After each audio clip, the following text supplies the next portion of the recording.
Нәрестелердің тері асты шелмай қабатының серпімділігін, шымырлығын және қалыңдығын тексеру. Қолын жуды, пациентке өзін таныстырды. Сәлеметсіз бе? Мен дәрігер Иманбетова Құралай Амангелдиевнамын. Пациентке процедураны түсіндірді.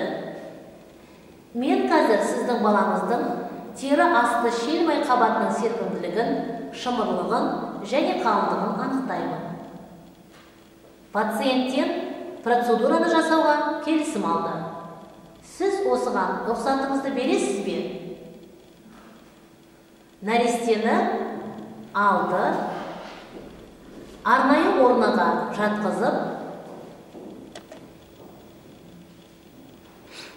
қарауға дайындады.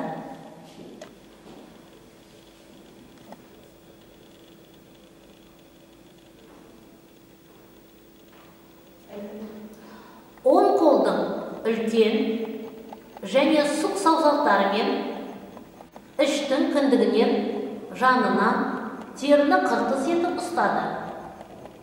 Саусақтарын босатып, тері қыртыстарының қалпына келу жылдамдығын бақылады. Оң қолдың үлкен және сұқ саусақтарымен иықтың ішкі аймағының тері және тері асты май қабатын қоса қыртыс етіп ұстады. Оң қолдың үлкен және сұқ саусақтарымен санның ішкі аймағының тері және тері асты май қабатын қоса қыртыс етіп ұстады. Саусақтарымен ақырын жұмсақ тіндерді қысып көрді. Жұмсақ тіндердің тонысын бағалады.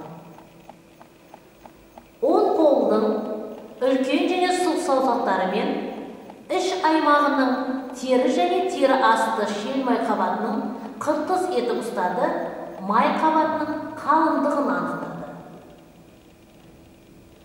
Төс қырында орналасқан шелмай қабатының қалыңдығын анықтады.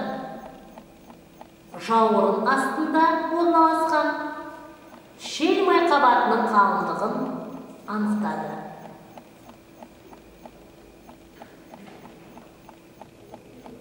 Қол аяқтың шелмай қабатының қалыңдығын анықтады.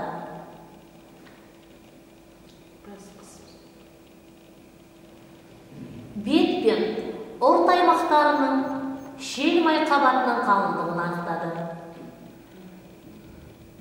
Баланың анасына тексеру нәтижесін толық айтып түсіндірді. Сіздің балаңыздың тері асты шелмай қабатының серпімділігі, шымырлығы және қалыңдығы қалыпты. Нәтижесін жазып қойды.